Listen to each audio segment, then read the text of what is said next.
Right, out of the blue. Out of the blue. And what does he say? He says, Dr. France, I've heard the possibility that there might be some very interesting data in your father's basement.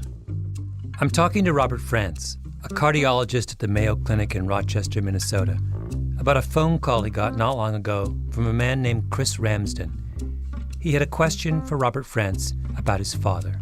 My parents lived in the same house for over 50 years, and essentially my father passed, and then my mother was living in assisted living. The house was empty. The family hadn't gotten around to selling it.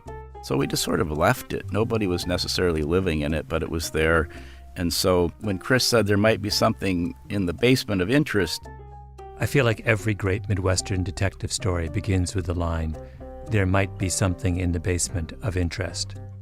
I had some concern because the joke in our family was that if we ever need to sell that house, we should just call the Air Force and call in a napalm strike. There were files that had every paper that my father had ever published and every PhD thesis that he'd ever reviewed. And he was also an amateur radio operator, and he built his own radios, hand wound his own coils, and built his own receivers. And so there's all this radio stuff down there. So there was a lot of stuff in that basement when Chris called. My name is Malcolm Gladwell. You're listening to Revisionist History, my podcast about things overlooked and misunderstood.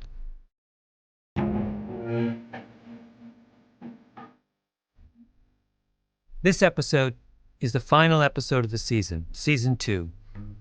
It's a medical mystery, a detective story about a long-forgotten scientific study, a study with a crucial clue. I left this episode to the last for a reason, because it is also, in many ways, the most personal of this year's stories. And it was Robert France who got me thinking about all this.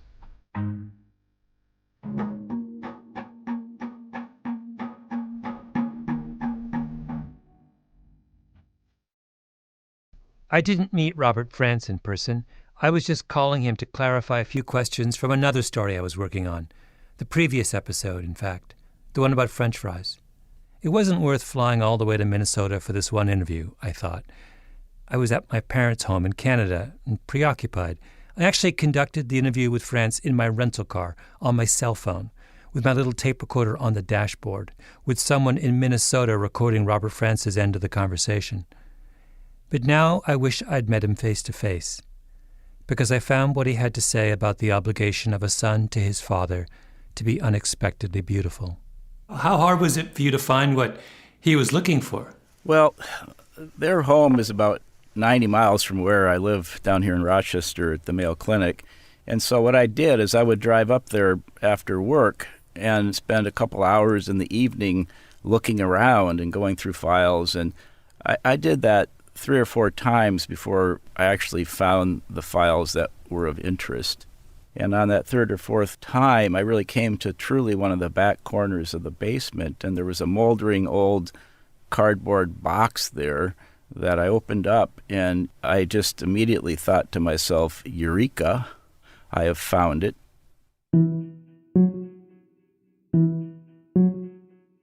Robert France's father, the man who left the box in the basement, was Ivan France Jr., born in Smithville, West Virginia in 1916. He was slender and upright, with a magnificent head of hair which he kept all his life. He flew planes, tinkered with radios, played the clarinet. He wrote his scientific papers longhand, sitting at the dining room table in immaculate handwriting on yellow legal pads. Pencil, eraser, pencil sharpener, all just so. He was precise, punctual. Neither of his parents had finished high school. He ended up getting a degree from Harvard Medical School, and then taught for 34 years at the University of Minnesota. Ivan France was one of those unstoppable smart kids from the provinces. Not long before his death, Ivan France was interviewed for the university's archives. I made the final decision to go to medical school when I was a freshman in high school. That's a story I'd like to hear. And how did I decide to do that? Well, I noticed how my parents felt about people, and the only people that I could see that they really respected were the Baptist preacher and the physician that took care of them. I knew I would never make it as a preacher. I'd run this whole interview if I could. I had another decision at that point, too, that I was offered a chance to play in a band in a cruise ship going between New York and Livermore. And at the same time, the chemistry department asked me to do a little research project in the summer. See, there again, I made the wrong decision and went with the chemistry department. I see. You never got to play the clarinet then for rich people on the luxury ship. No. What a loss to music. Yeah. Ivan Frantz did not end up on cruise ships. He chose instead to devote his life to studying heart disease, specifically to understanding the role of cholesterol and blood lipids in heart attacks. He took his research seriously. Robert Frantz says that his father raised his 5 boys according to the best practices of nutritional science. My dad would occasionally come home and say, hey, let's look at the lipids in the family, and we'd line up, and my mom would draw our blood because she felt she was better at it than my father, and he'd bring it down to the lab and look at our lipid profiles. You don't remember your lipid profile, do you? Well, they're always pretty good, because I think from an early stage, my family tended to eat a low saturated fat diet. I remember a day when my dad brought back a piece of something that was the first efforts at making something like, supposed to taste like steak or hamburger, but was actually had no meat in it. And so these early efforts were foisted upon us, and we did our best to help my father to understand that making something that tastes like meat that isn't meat is not going to be an easy thing to do. You were his guinea pigs. Well, in a way we were, and I think it's true that he would have these ideas about things and say, well, let's try this. It's not really meat, but it's supposed to taste like meat, and maybe this is a way we can try to reduce our saturated fat intake. Yeah. Did he weigh in on, he sounds like he must have weighed in on what the family should be eating. We basically ate a lot of vegetables, like lightly steamed broccoli with some lemon and pepper on it or something, and maybe a little bit of margarine. In the 1960s, Robert's father decided he'd gone as far as he could in answering technical questions about the way in which cholesterol was synthesized by the body. He wanted to do something more practical, more useful. So he ran an idea by the head of the Heart Institute at the National Institutes of Health. This guy that was the head of that down there used to come up and visit me once in a while to see if I was doing what I was supposed to do with the NIH money. He wanted to play chess, so every time he would come up here, we'd have to get together in the evening and play chess. Fair enough. So it was starting to become a kind of an old boys network, and I told him that I thought that was something that the NIH should do, was to organize a big study in the general population to find out if there really was a relationship between diet, cholesterol, and heart disease. Let's take a step backwards for a moment, because you can't understand the importance of what Frantz was suggesting and why the basement tapes would ultimately matter so much until you understand how scientists usually study diet. There are lots of ways to analyze the effect that diet has on health. You can do an observational study, for example, identify tens of thousands of people, have them fill out a questionnaire on their diet at regular intervals over many years, then keep track of when they die and what they die of and look for patterns. That's what an epidemiological study is. Frantz had a colleague at the University of Minnesota named Ansel Keys, who conducted maybe the most famous epidemiological study of diet and health in history. For 25 years, Keys collected data on about 12,000 middle-aged men in Italy, Greece, Yugoslavia, Finland, the Netherlands, Japan, and the United States. And he came to the conclusion that the people eating what he called a Mediterranean diet lots of fish, vegetables, olive oil, and very little saturated fat, those people had the fewest heart attacks. Keyes was massively influential. The problem is epidemiological studies are really tricky. For example, in France, people eat lots of butter and cheese and things cooked in fat, yet they have really low rates of heart disease. France was not included in the 7-country study. Would Ancel Keyes' results have been different if he'd added France and done an 8-country study? With epidemiological studies, you can get in real trouble if you pick the wrong populations. And how does Keyes know that it's all the olive oil and fish and vegetables of the Mediterranean diet that make people from those places live so long? He's noticed an association between that diet and good health, but an epidemiological study can't prove causation.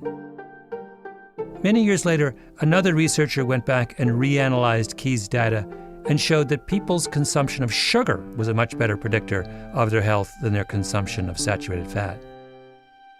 The only way around these problems is to do a controlled clinical trial, a study where you gather together 2 large groups of people who you think are identical on every variable you can imagine: age, weight, lifestyle, social class.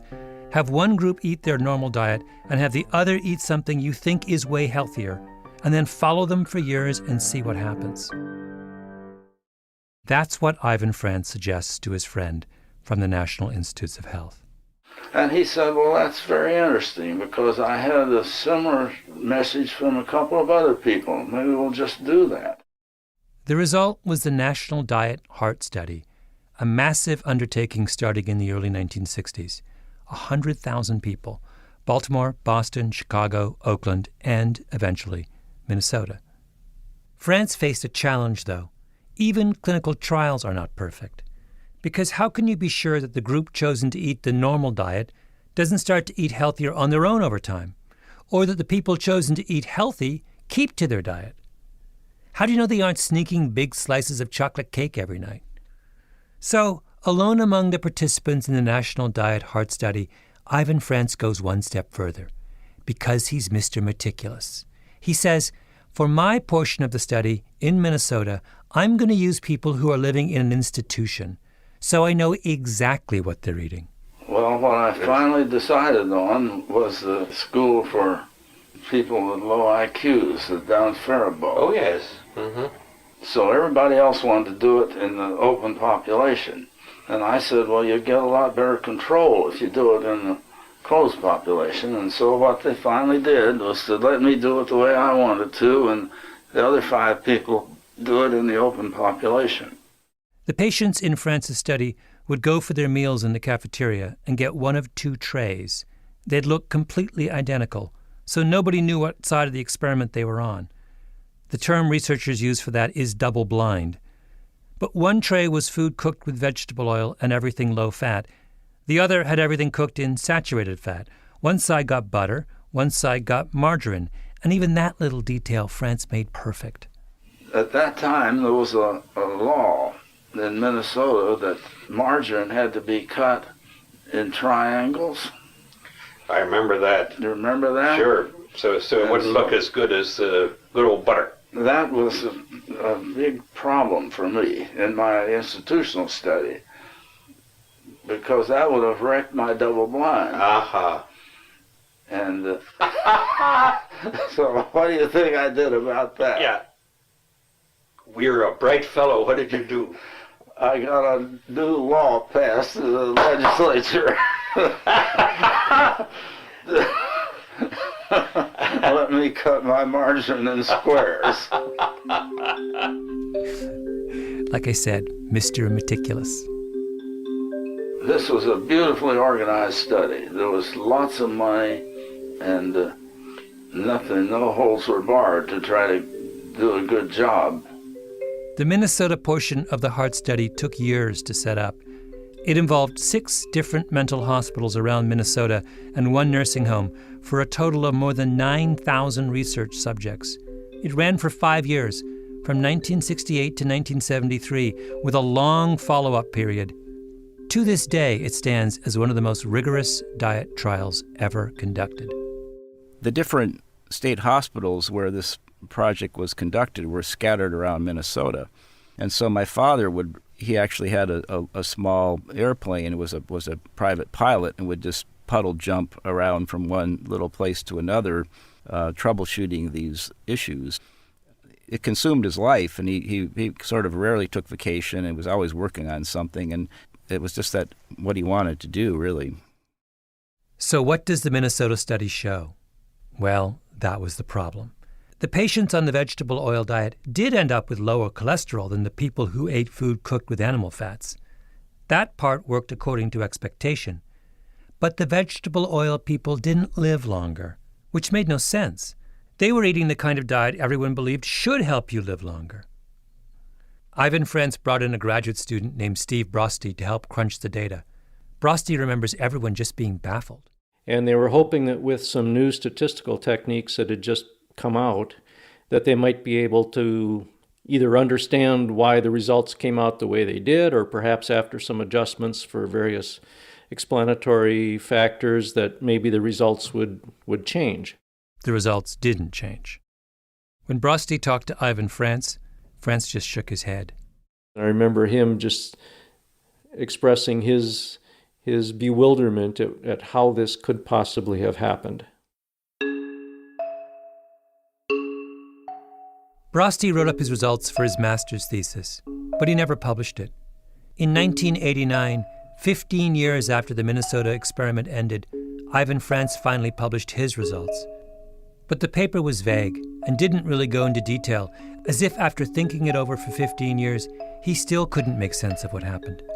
This was a man who never ate butter, who regularly checked the lipid levels of his children's blood. This was what he believed in.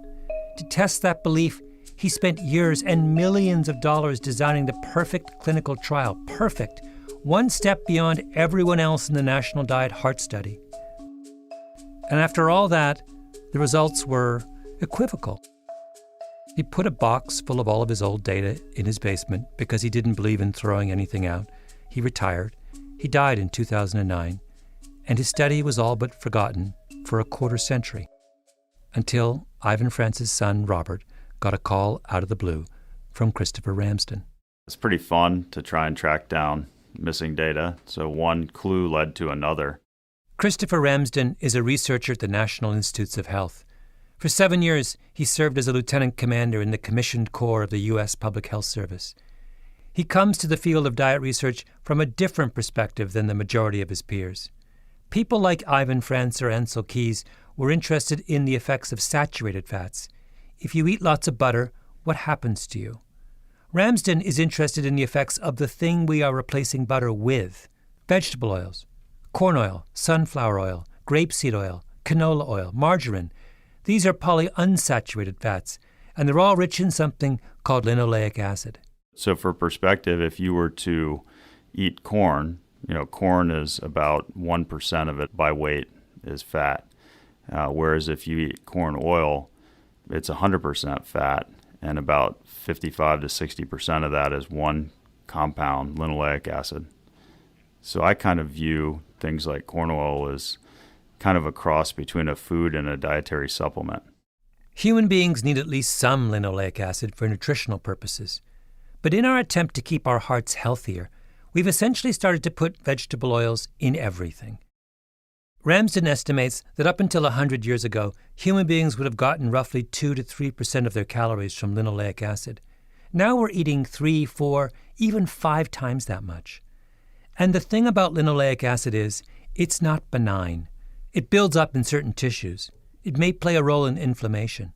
So what does it mean that we've suddenly decided to consume large quantities of something so problematic? Yeah, I think it's fair to say we're, performing sort of an uncontrolled human experiment. Ramsden wanted some way to compare the health of people who eat lots of linoleic acid with people who eat a traditional diet of almost no linoleic acid. But what was he going to do? Somehow convince the government to give him hundreds of millions of dollars for the study? And then find thousands of people willing to turn their diets upside down? Then he realizes, wait, those studies have already been done.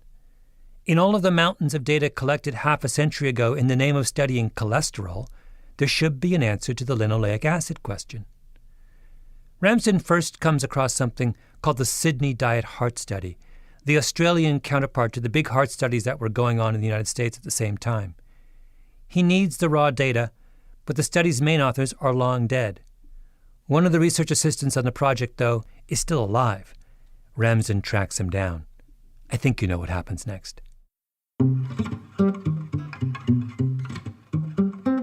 So these data were actually in the house, I believe in the attic of Boonsing Leelar-Thapin, who was a research assistant at the time of the study, who went on to have a prominent career and got his PhD, and luckily had the foresight to hold on to this 9-track magnetic tape.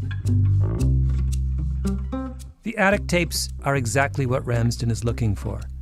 But the Sydney study is small, 458 people, all middle-aged men, and it wasn't done in a controlled environment. That's when Ramsden calls Robert France and asks him to go rooting through his father's files to get his hands on the Minnesota experiment, the mother of all diet studies. You know, at a certain point, universities make a decision to throw things out that they think are just taking up space and nobody's going to do anything with them anymore. And what's the value in preserving all these old things? And so it turns out that my father felt that was just a huge mistake, that why would you ever throw away the raw data? And sure enough, there they were, on magnetic tapes in a moldering box in the back of the France basement. Chris must have been sharing with you the results as they were doing the work. How actively engaged with you was he when he was working through the data? Well, when they started getting to a point where they had kind of done this sub-analysis of the people who had been on the diet for more than a year and who were over 65, which was then showing a trend towards this finding that the more their cholesterol was lowered, the higher the risk of an adverse outcome. Adverse outcome, the great medical euphemism for death. Then he called me up and says, Bob, this is a little controversial perhaps, because it's suggesting that there might actually be an adverse effect in some of these people of this diet. With the basement tapes, Ramsden could now drill down into the specifics of the trial.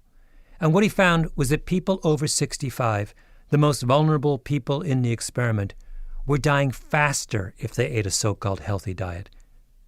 The reanalysis of the Sydney trial, by the way, reached the same conclusion.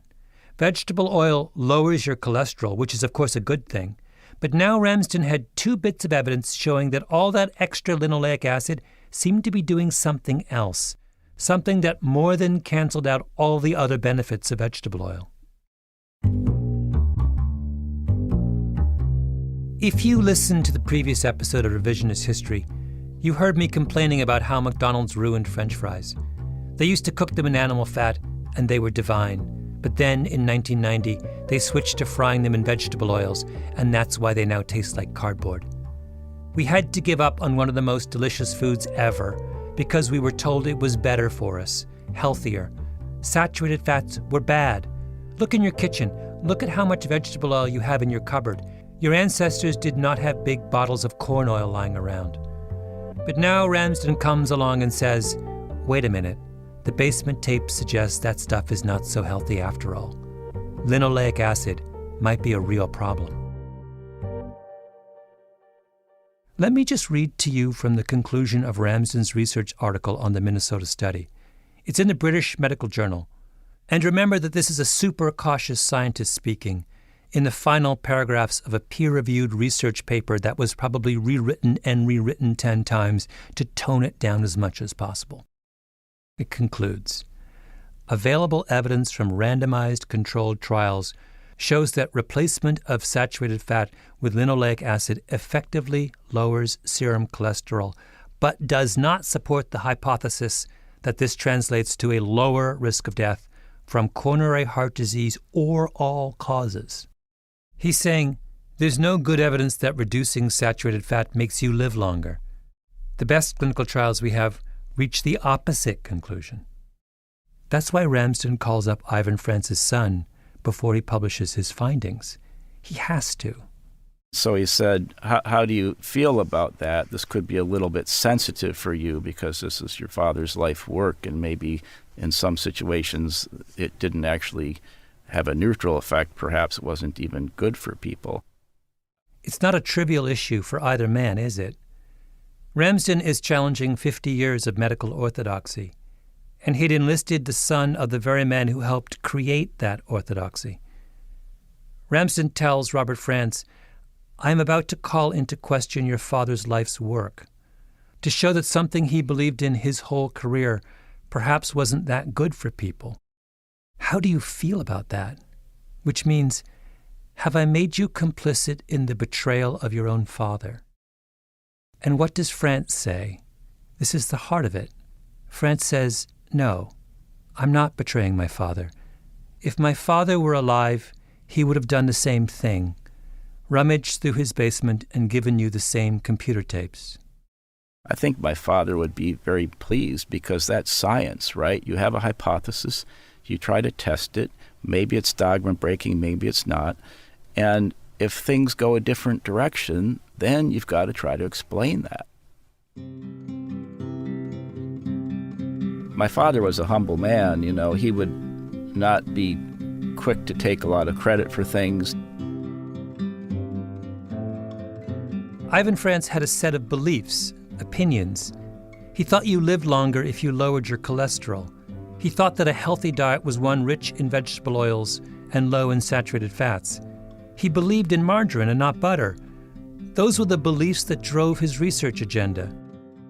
But what Robert Frantz is talking about when he says, "My father was a humble man," is something far more crucial than belief. He's talking about his father's principles, the foundation of his father's thinking. Ivan Frantz's foundational principle was humility. He was fully prepared to accept at any given moment that his beliefs might not be right and that he might not know the answer. In helping to prove his father wrong, the son was upholding his father's memory. When I interviewed Robert Frantz, I had just lost my father, 3 days before. That's why I was at home in Canada. I was going to cancel the interview, but in the end that seemed as much trouble as doing it. So I sat in my rental car, on my cell phone, and as Robert Frantz talked about his father, it seemed to me that he was describing my father as well. Graham Morris Leslie Gladwell. An academic, a mathematician, slender, a full head of hair, he would sit at his desk at home and write his mathematics papers in elegant longhand. Pencil, eraser, all just so. Maybe if my father hadn't just died, I wouldn't have made that connection. But then and there it seemed inescapable. And the more I listened, the more I realized that Frantz was talking about things that I had been thinking about as well. What is a child's obligation to his parent? I took my father's presence for granted for as long as he was alive, and when he died, the first shocking realization was that I had to find a way to keep him alive in my heart, to honor his memory. How do we do that? Not by honoring our parents' beliefs. We are different people than they are, born in different eras, shaped by different forces. What we are obliged to honor in our parents is their principles, the rules by which they lived their lives.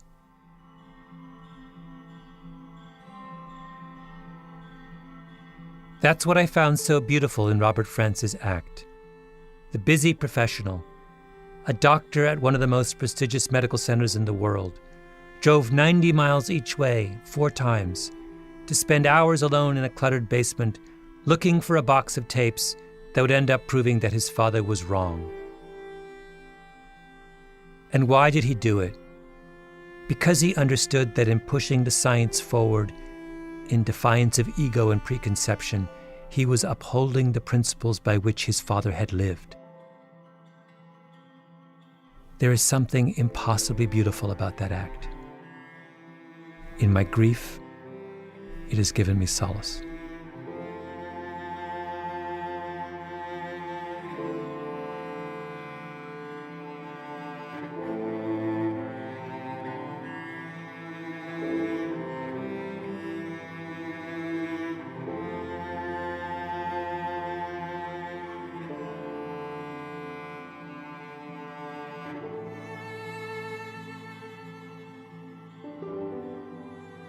Revisionist History is produced by Mia Lobel and Jacob Smith with Camille Baptista, Stephanie Daniel, and Xiomara Martinez-White.